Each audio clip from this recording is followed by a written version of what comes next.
खड़े रहो, नहीं रहा तो फर्क नहीं पड़ता। मेरा गया तो गया पद, चिंता नहीं। मेरा गया तो गया पद, चिंता नहीं। मतलब कोई फर्क नहीं पड़ता। मैं राजनीतिक पेशावर नहीं हूँ, जो होगा सो देखा जाएगा। कि मैं भी बहुत सामान्य व्यक्ति हूँ और आज भी मैं फुटपाथ पर खाने वाला, थर्ड क्लास में पिक्चर देखने वाला और नाटक पीछे से देखने वाले लोगों में से बड़ा हुआ हूँ। तो मुझे वो जीवन बड़ा अच्छा लगता है। जेड प्लस सिक्योरिटी गार्ड अड़चने आती है तो मैं सबको रात को छोड़ने के बाद फिर निकल जाता हूँ फुटपाथ पर, क्योंकि वो वहां अक्सर मुझे मेरी औकात। आपको संभव हुआ तो मेरे पीछे खड़े रहो, नहीं रहा तो फर्क नहीं पड़ता। मेरा गया तो गया पद, चिंता नहीं। मेरा गया तो गया पद, चिंता नहीं। मतलब कोई फर्क नहीं पड़ता। मुझे बहुत अच्छा अनुभव आया। मैं महाराष्ट्र में मंत्री था और अमरावती जिले में एक मेळघाट तहसील थी और वहां 2500 बच्चे कुपोषण से मर गए और वो मरने के बाद काफी वर्ल्ड लेवल पर काफी हाहाकार मचा। आपको याद होगा ये 96-97 की बात थी। तो हमारे मुख्यमंत्री जो थे मनोहर जोशी, वो मुझे कहते थे कि नितिन ये कैसी स्थिति है, ये मेळघाट में 450 गांव है, एक भी गांव में रास्ता नहीं है, ये लोगों का कैसे होगा। तो फिर वो बार बार, मैं भी पीडब्ल्यू मिनिस्टर था, मीटिंग करवाता था और फॉरेस्ट एंड एनवायरनमेंट के चीफ कॉन्जर्वेटर ऑफ फॉरेस्ट आते थे और 4 से 5 बार मनोहर जोशी उनको कहते थे। एक बार उन्होंने कहा, जब मैं सुन रहा था, उन्होंने कहा कि तुम्हाला काहीच वाटत नाही का, इतकी लोक मेली, इतक्या गावात रस्ते नाही, मुलं शाळेत जात नाही, तुम्ही काम नहीं करू देत, आपको कुछ भी नहीं लगता। 2500 बच्चे कुपोषण से मर गए, बच्चे स्कूल में नहीं जा सकते, वहां के किसान है उनका उपज मार्केट में नहीं जा सकती है, इलेक्ट्रिक की लाइन वहां नहीं गई, सब काम आपने रोक दिया फॉरेस्ट एनवायरनमेंट एक्ट के आधार पर।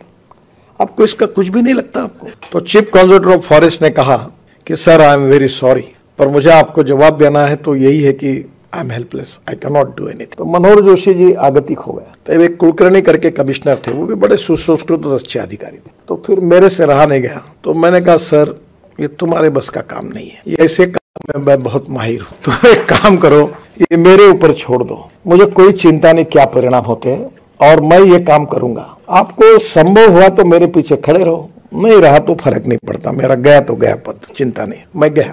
एक मर्चेंट नाम के दरियापुर में, परतवाड़ा में रहते एक मुस्लिम अधिकारी सुपरिटेंडिंग इंजीनियर थे। मैं राजदूत पर, उस समय राजदूत थी, उसमें पूरे जगह पर घूम कर आया, कोई रोड नहीं। तो मैंने कहा तुम एक फाइल तैयार करो और फाइल तैयार करने के बाद मंत्रालय में भेजो।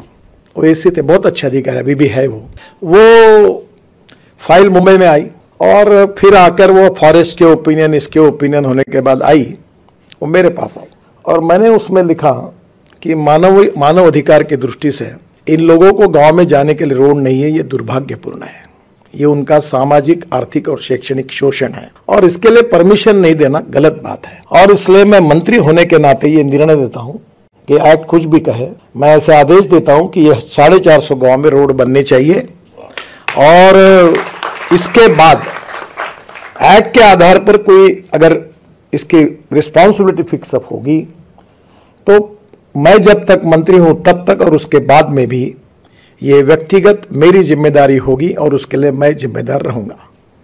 ये लिखकर मैंने तांबे करके, हमारे सेक्रेटरी थे, उन्होंने देखकर उन्होंने कहा कि तुम साहब आपने ऐसे कैसे लिखा। मतलब कोई फर्क नहीं पड़ता, मैं राजनीतिक पेशावर नहीं हूं, जो होगा सो देखा जाएगा।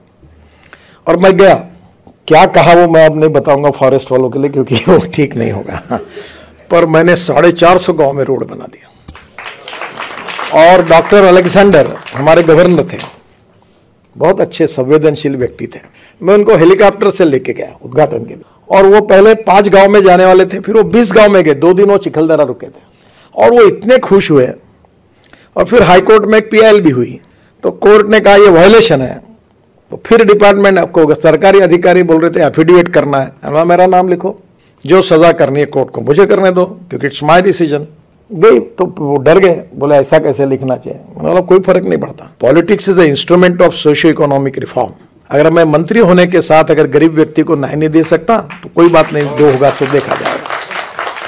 वो आज रास्ते पूरे हुए, वहां स्वाधीनता मिली।